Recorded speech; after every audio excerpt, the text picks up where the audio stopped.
Ladies and gentlemen, the President of the United States.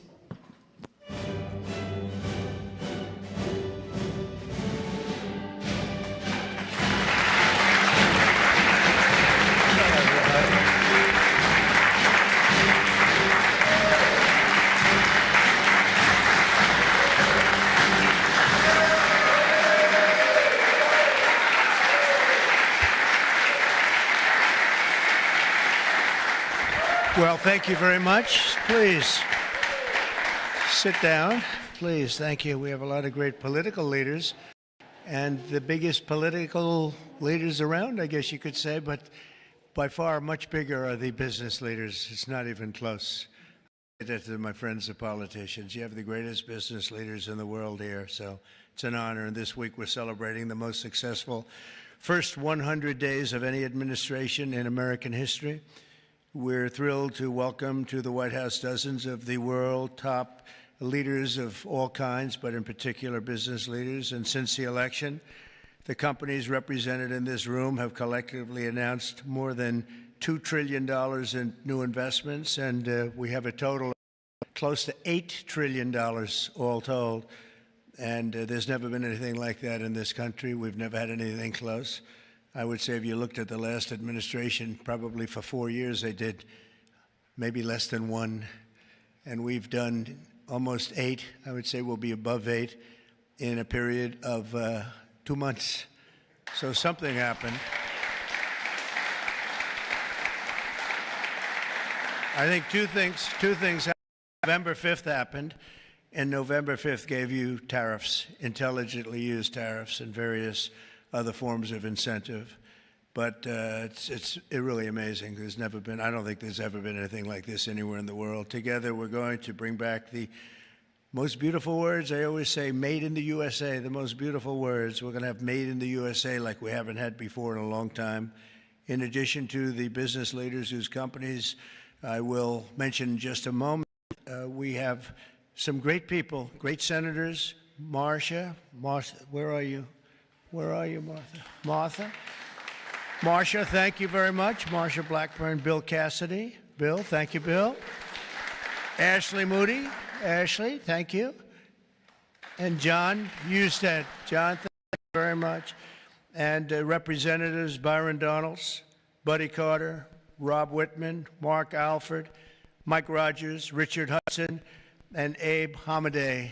Thank you all very much.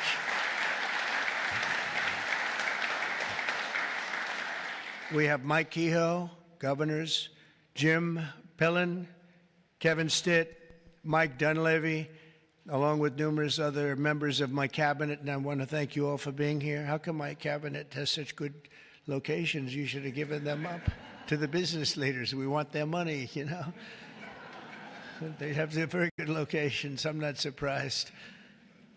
100 days ago this week, we inherited the wreckage of 4 years of economic disaster under the previous administration. It was an economic disaster. It was a disaster at the border like nobody had ever seen before. And you probably see we've closed up the border 99.99%, meaning 3 people got in. 3.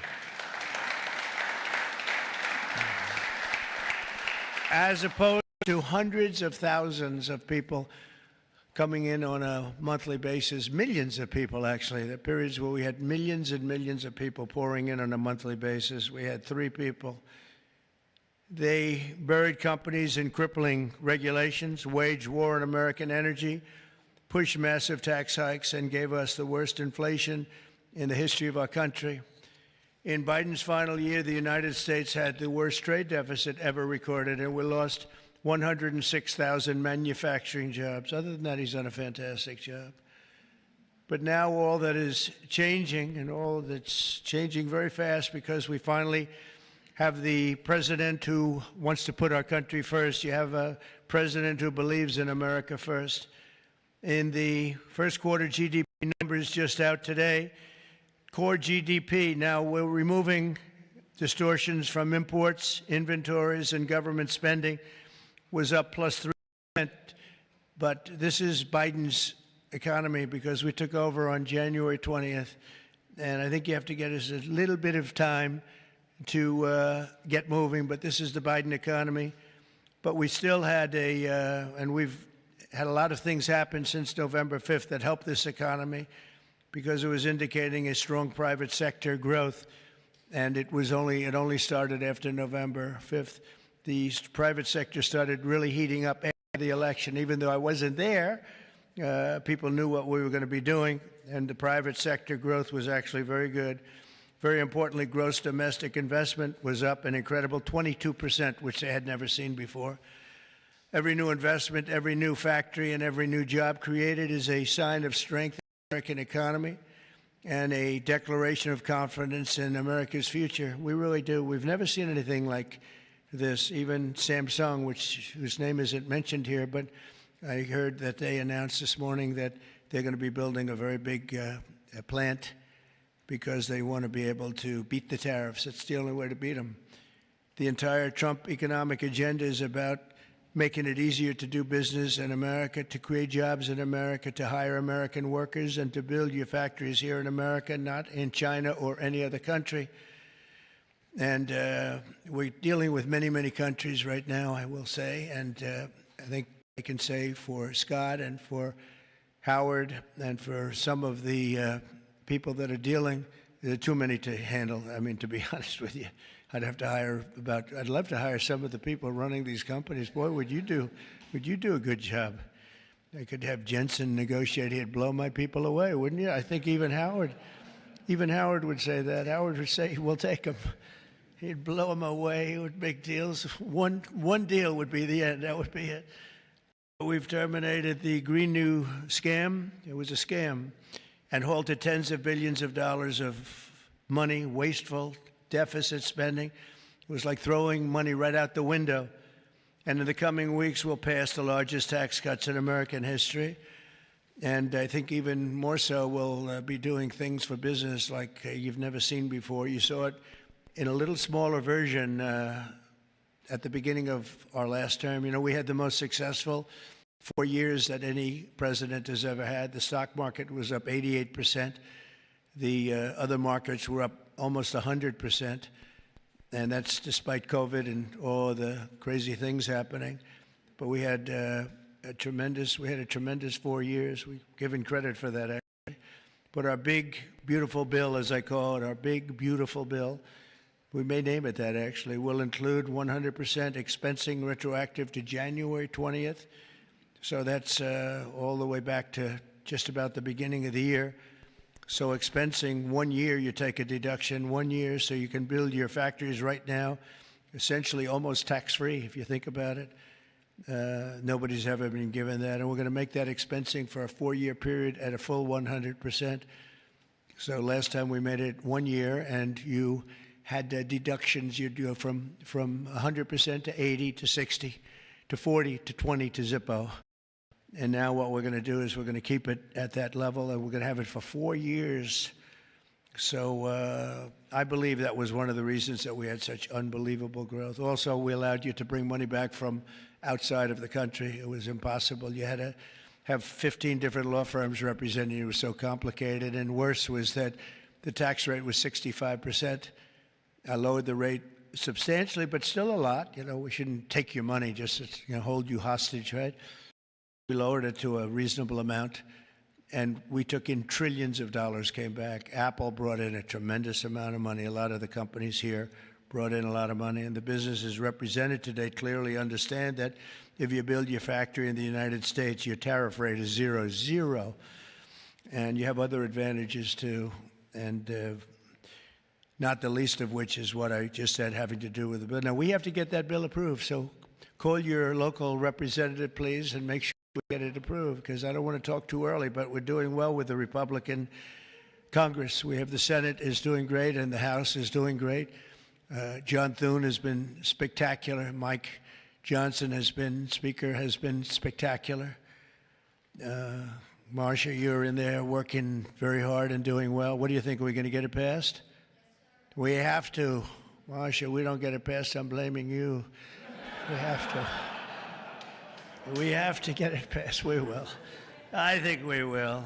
But I don't think we'll have any Democrat votes. If we don't get it passed, what would happen is your taxes go up 68%. Think of that.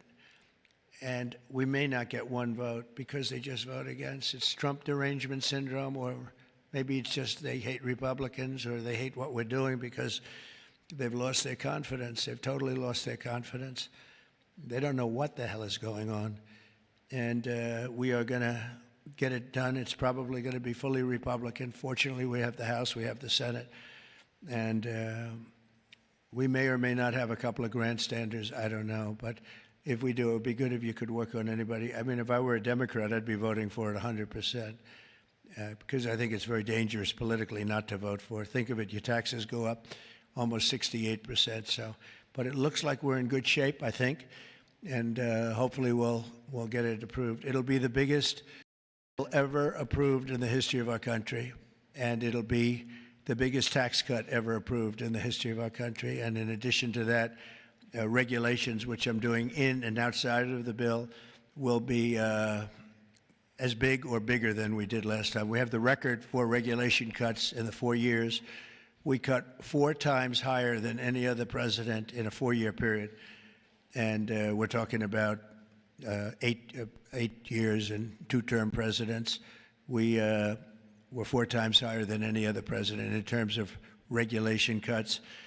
And I went to a friend of mine who happens to be in the room, one of the biggest business leaders. I won't mention him because I don't know, maybe he'll like it, maybe he won't. I said to him, so have you had your choice between the big tax cut last time and the big regulation cuts, which were the biggest, again, the biggest we've ever done? I would have said taxes, but he would have said regulation. I said, which was more important to you? And he said, if I could only have one, yeah, if you could only have one, he said, most important would have been regulation. The regulation was more important than the tax cut. And I mean, we cut your taxes from almost 40% down to 21%. Now we're bringing your taxes down from 21% to 15% if you build your product, make your product in the USA. So if you make it in the USA, those chips, those beautiful chips, will make those suckers in the USA, and you're going to be all the way down to 50%. And I think there's never been anything like it. So now we're at the lowest scale for a large country, by far the lowest scale. Our pro-jobs, pro-American economic policies are a major reason that businesses around the world have announced $5 trillion of investment since November 5th, and now we think it's up to plus $8 trillion, and they're really coming in. They're really coming in fast. Some of them don't bother calling us. Some of them don't even want meetings. They just start their plants and start their factories. I want to express my tremendous appreciation to the business leaders here. You are really an amazing group. This is a who's who. I don't want to say, there's an expression if something ever went off, the entire industry would be wiped out, but I won't say that. I want to think very positively, and that could never happen here, could it? But I want to congratulate you all on your incredible success and accomplishments. You've been amazing. You're the biggest and the best. So I'd like to introduce some of you, President and CEO of Hyundai, Jose Munoz. Jose, thank you very much. Fantastic. Jose is investing $21 billion, including $5.8 billion for a new steel plant in Louisiana, which is a beauty. I saw a picture of it, which is going to create at least 1,500 jobs, just the plant alone. Thank you very much, Jose. Beautiful. Chairman and CEO of global shipping giant CMA CGM, Rodolphe Sade. Thank you, Rodolphe. Thank you very much. Fantastic. Investing $20 billion in creating 10,000 new jobs at least. Thank you very much. That's fantastic. You'll be very happy. President and CEO of Toyota North America, Ted Ogawa, investing $88 billion. Where's Ted? That's fantastic. Thank you, Ted. That's fantastic. Ted's investing $88 million for car production at its West Virginia factory, which is a beauty. I've seen it, actually. Congratulations. Thank you very much for being here, Ted. Co-founder and CEO of Anduril, Brian Schimpf. Oh, Brian. Thank you, Brian. He's investing $1 billion for a new manufacturing facility in Ohio and display.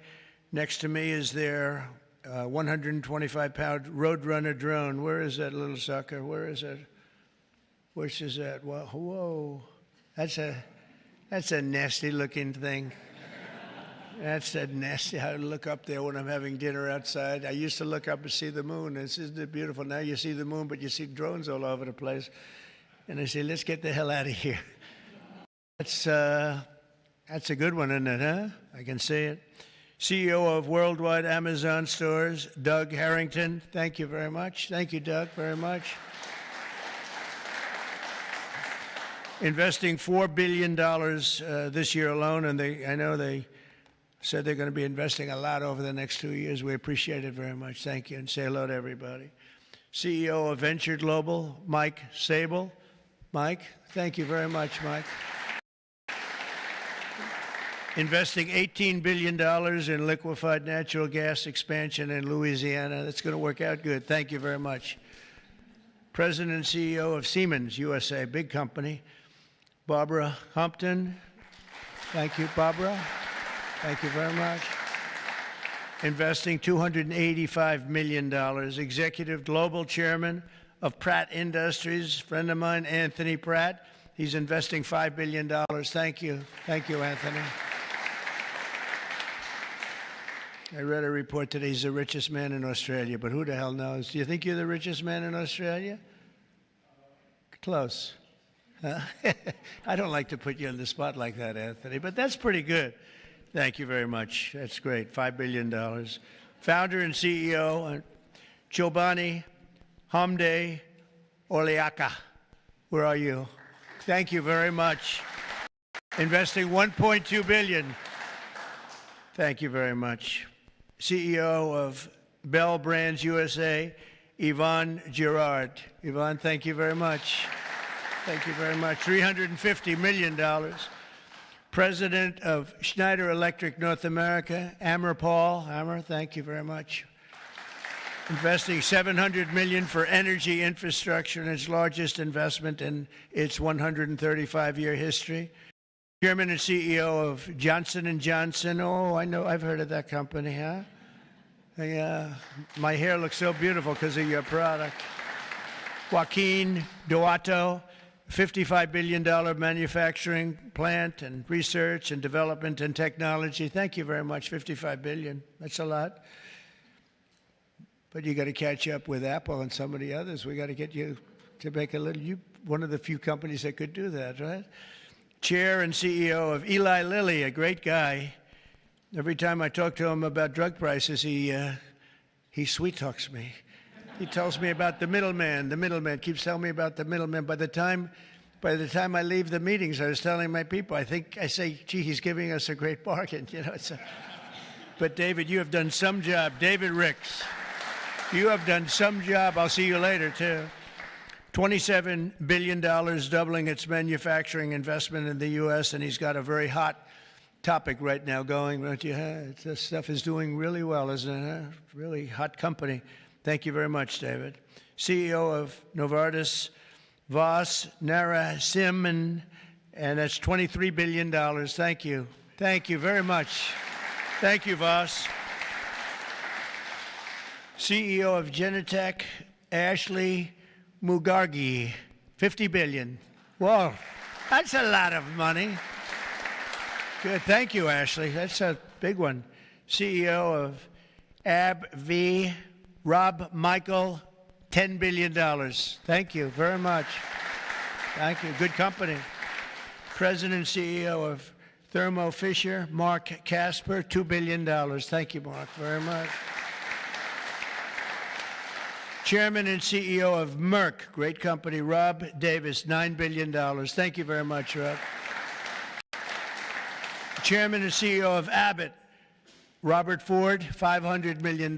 Thank you, Robert. Chairman and CEO of a company called IBM.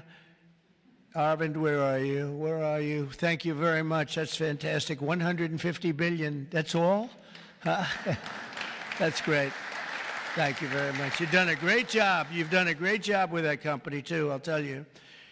Chairman and CEO of GE Aerospace, Larry Culp. Larry, thank you very much, Larry. And Larry's investing $1 billion in manufacturing across 16 states, and with us as we have the model of their F-110 engine, which I hear is like, I must tell you, I hear it's the hottest engine there is. You got a gold mine over there, Larry, which powers our nation's finest fighter jets and other jets. And your big engine is really something that I hear is beyond anything that has been produced yet. So good luck with it. And Larry, I think we're going to ask you to say a few words, actually. So come on up. Thank you. Thank you. Thank you, Mr. President. It's an honor to be here representing all of my colleagues at GE Aerospace. We are today 125 years old, but we are inventing the future of flight. Today, we power 3/4 of the world's commercial and nearly 2/3 of the U.S. military combat jets and helicopters. So what you see here with the F-110 powers 70% of the newest Air Force F-15s and the F-16s. I know you were in Michigan just yesterday. Yeah.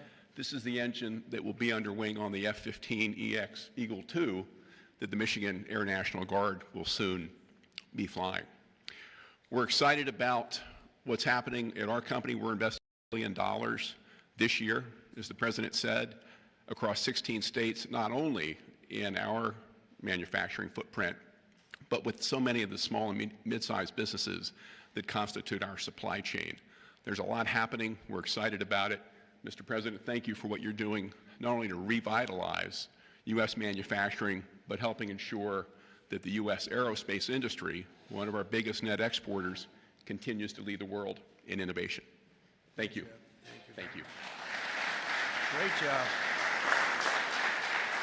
And he has done a really great job. You took over a slightly troubled company, and now you've made it hot as a pistol. So that's really an amazing job you've done in a short period of time. Also with us is Chairman and CEO of SoftBank, Masa. Where's Masa? Masa, come on up here, Masa.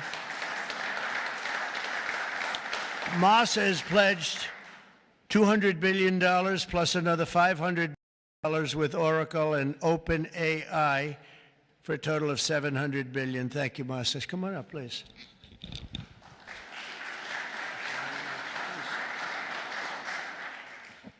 Well, first time of Trump administration, we made an announcement, commitment, $50 billion. We delivered $70 billion over 4 years last time. This time, I tried to commit $100 billion, and President Trump said, oh, Masa, go for more. so we did the $200 billion commitment, and then right after that, we SoftBank, OpenAI, Oracle, and MGX together, we announced $500 billion investment. This is the largest investment for infrastructure in the United States, investment. And I think this is more than the scale. The importance is this is the largest infrastructure for the AI, which is the future of mankind, I believe. It's going to change every industry, every way of how our mankind's lifestyle of the future. I am committed. U.S. is the center of innovation. U.S. must continue the leadership of AI. Thank you very much. Thank you. Thank you. Great honor. Thank you very much, Masa. Been a friend of mine for a long time. These guys are mover. We got to say, you are really something. It's great. We appreciate it too. It's great spirit, great genius. Tim Cook from Apple is pledging, not only pledging, is committed to $500 billion. They're going to build plants all over the country, 7 or 8 different states. They've already started. And so I want to thank Tim. That's such a big investment for somebody that, you know, had them pretty much in one location, as you know. Now they're coming into the United States, I believe, because of the spirit and the tariffs and the incentives. So that's Apple for $500 billion. And one of the most brilliant men that you'll ever meet, a man that's done in a short period of time something that is incredible. He's the founder, CEO, and president of NVIDIA. Jensen Huang, he's producing up to 500 billion over the next 4 years to manufacture the most powerful AI chips entirely in the USA for the first time ever. Jensen, would you come up and say a few words? This is a smart cookie.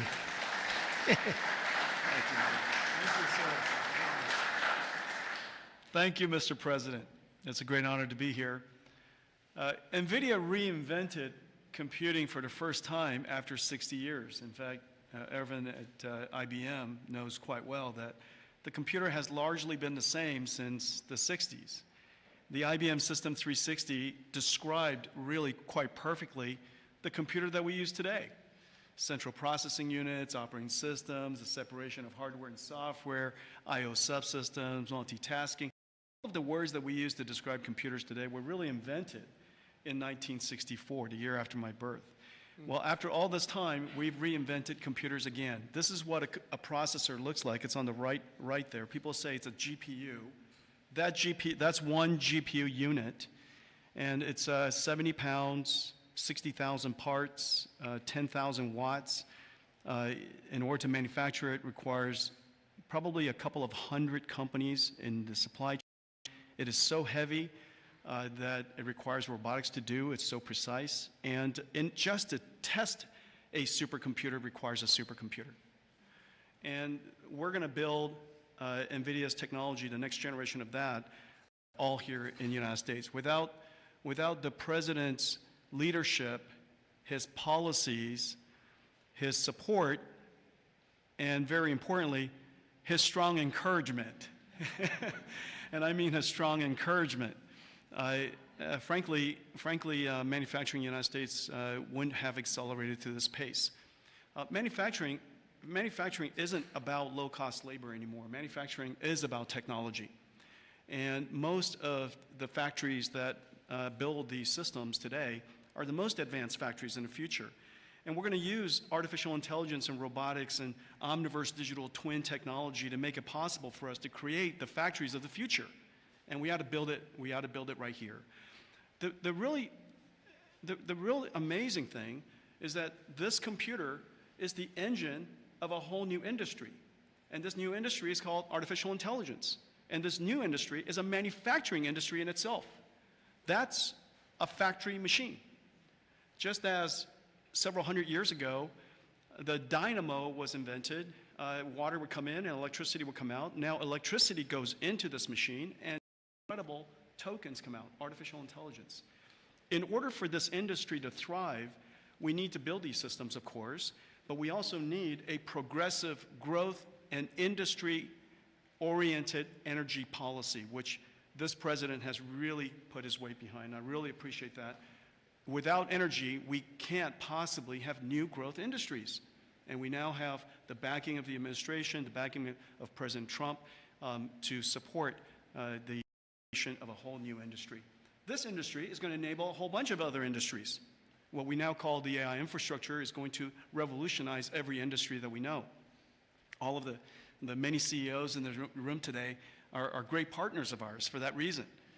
We're working on artificial intelligence for many industries, from healthcare to drug discovery to life sciences, financial services, education, so many different industries.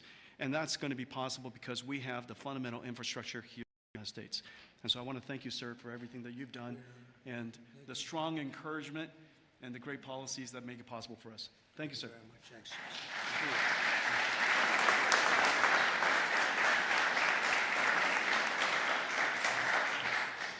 Another brilliant man. You know, we have brilliant people here, and we like brilliant people, actually, but we have a lot of brilliant people in this group, and it's an honor to be with you. Past 100 days have been fighting to reclaim our jobs and bring our country back to a level that it's never seen before, and again renew the American dream, which is what we're doing.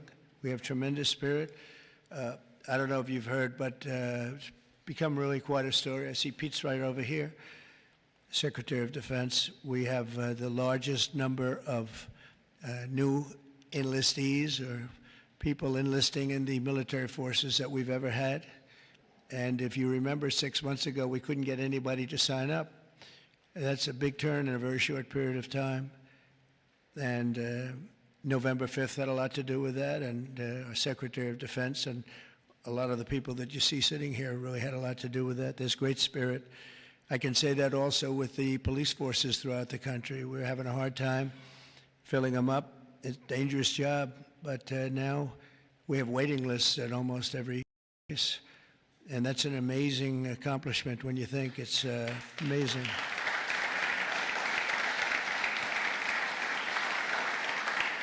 And when I first came here, you remember just 3 months ago, I came in and they started screaming. The fake news was screaming. They were going crazy about eggs. I don't know about eggs. What's with eggs? Tell me. They said, their cost is up 50%, and you won't have them for Easter. I said, well, I'll have to get onto it, but this isn't my problem. This is Biden's problem. I've only been here for 4 days. They're screaming at me about eggs like it was my fault. I just got here. Didn't know anything about it. We got it taken care of, and eggs dropped 87% in the last short period of time, and everybody had eggs for Easter. In fact, we had a big Easter egg hunt on the lawns. We had 48,000 people actually came, and we had a lot of eggs. I don't know how many, but there were a lot. We didn't use plastic. They said, could you use plastic eggs? This is in early January, and I see our Secretary of Agriculture is here. Would you stand up? You did a great job. You got me out of a lot of trouble. Brooke Rollins. She got me out of a lot because they were trying to blame me for eggs, and I didn't know anything about it yet. Explain it to me. But we had plenty of eggs, Brooke, right, for Easter. There was no dearth. And we have another man in the audience who's maybe the most important man because he's the head of the Environmental Protection Agency, meaning he's the one that approves all your plants. And when Jensen and some of the others came in about numerous of the others, especially having to do with AI, they came in, I learned a lot. Number one, I learned we need double the electricity that we have right now for the whole country, and really more than that. I mean, 2 times would be even better. It was like unlimited thirst for electricity. And at first I said, you know, how's that possible? But that's, whatever it is, it's possible. That machine that you say you can barely lift is, I guess, it sucks up a lot of energy. But we need more than double what we have right now. So you take all of the energy, even the energy in this beautiful, incredible, it's just the greatest. I mean, no matter, I don't care where you come from with your $50 billion plant, the White House is the White House, right? You got to see in the Oval Office. If you want to take a trip down to the Oval Office, any of you come down with me. I'll show you a beautiful office. It'll blow your beautiful offices away. They'll stop and they'll say, for a lot of other reasons, but it's a beautiful place. And if you want to, I'm serious, you can do that.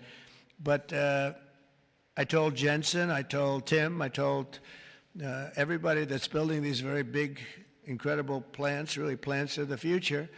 They were talking about hooking into the grid. I said, well, you know, the grid is old, and it's subject to mishap. Things can happen, including storms and much worse than storms. And if you want, I'll let you build your own utility plant, your own electric plant along with your building. You can build it inside of the plant, or you can build it outside of the plant. And I went to Lee Zeldin right here, and I said, Lee, we got to get fast approvals for these people. You know, they're going to do the best job. They're going to have the best engineers, the best everything. Would like to have them build their electric for them. They don't have to go outside. You become a utility. You become a great producer of electric. And if you have any extra, you put it back into the grid if you want, or you sell it back in. But you're going to be able to build, so this way we don't have to worry about, do we have enough?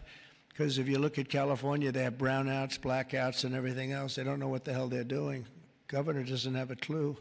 But the last thing you want to do is be hooking up to the California grid so that we can go in and you'll say, gee, we have to close down the factory for a couple of days. We have a little brownout going on. So you're going to be able to build your own plant and produce as much electric as your beautiful heart's desire. And that'll be something that nobody's done before. And we're going to ask Lee to get those approved very quickly. And he'll get it approved before you can even imagine. He's great. He's great. He knows the difference. You know, you can take years to get those approved. I would say previous to us, it would be years and years. Or you could take weeks to get them approved, and it'll be just as good. But they don't play games, and they're going to get it done, and they'll get it done very quickly. So that's going to be a big help because you're going to have unlimited energy, unlimited electricity. And I think it's going to really, we want to stay number one. We're number one right now by a lot.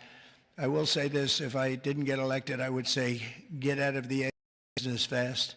Get out of all business fast, probably. Maybe get out of the country fast, because this country was heading in the wrong direction, but now it's heading in the right direction. I think it's the most consequential 100 days in the history of our country in certain ways. We had an editorial from a group that normally wouldn't give good editorials to people like me, and they said he's the most consequential president because of what he's doing with all of these policies that you're reading about. Beyond the electricity and the plants, having to do with many other things like secure borders and all of the many things I could go down and name them. We're gonna be getting tremendous amounts of drug and pharmaceutical companies going to be pouring into the country. They're going to have to. They're going to have to, and we're going to give them a lot of time to do it. But after that, there's going to be a tariff wall put up, and they won't be happy about it. But if they start building right now it's going to be built, and after a certain period of time, it's going to get tougher, and then it's going to be real hard to do business in this country. So for the pharmaceutical companies, chip companies, a lot of different companies, we're all set to really grow. Groceries are down. The grocery prices are down. Gasoline prices are down. We had some gasoline selling for $1.98 a gallon just recently in 3 different states over the last 2 days. It was at $4, and it was higher than that in some places. It was over $5. We have it way down. Energy prices are down all over the country. Mortgage rates are actually down slightly, even though I have a guy in the Fed that I'm not a huge fan of, but that's all right. These are minor details. Don't tell him I said that, please. As the cameras rock and roll back there. No, he should reduce interest rates. I think I understand interest a lot better than him because I've had to really use interest rates. But we should have interest rates go down. It would be positive, but it's not going to matter that much because ultimately what we're creating has much more to do with other things than it does just pure interest rates. But it would be nice for people wanting to buy homes and things. The prescription drug prices just saw the largest monthly decline ever recorded.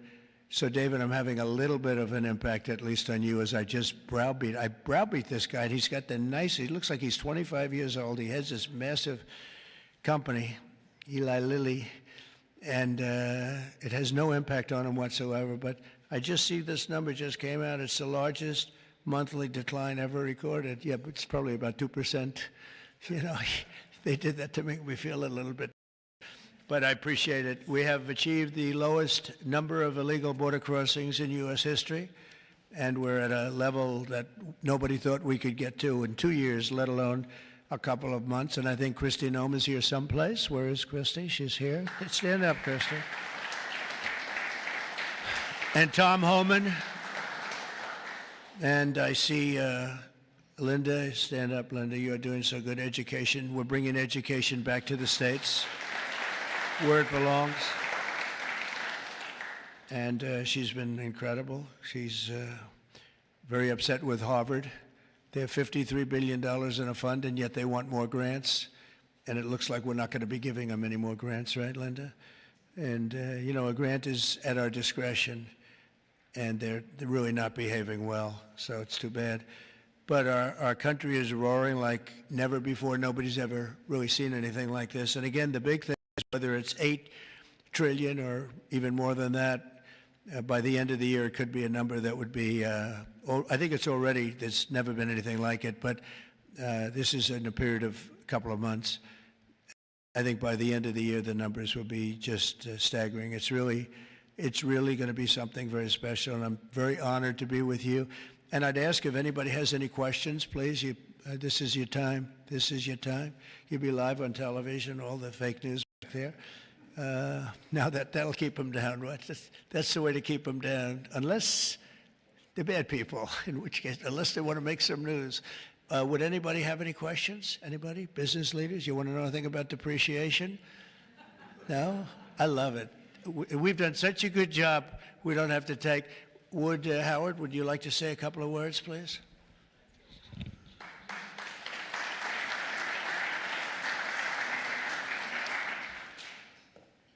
The president talks about $8 trillion coming into America. And there's only one reason it's coming in. It's because he's finally set an industrial policy for the United States of America. We are the greatest economy in the world. We finally have a president who understands that we need to reindustrialize. We need to be made in America, made in the USA. And you feel it. You feel it with these leaders. You feel it across your peers. Everyone feels it. It's coming back to America, and we are going to be rocking. So thank you, sir. Great job. Great job. So thank you very much, everybody. And for the business leaders, if any of you would like to come down to the Oval and say hello, if you've never seen it, if you have seen it, just go home and enjoy your lives, count your money. But if you'd like to come down, I'm heading down there now. And again, thank you very much, everybody. Pam, you're doing a fantastic job. You're doing a fantastic job. Thank you very much. Thank you, everybody. Thank you.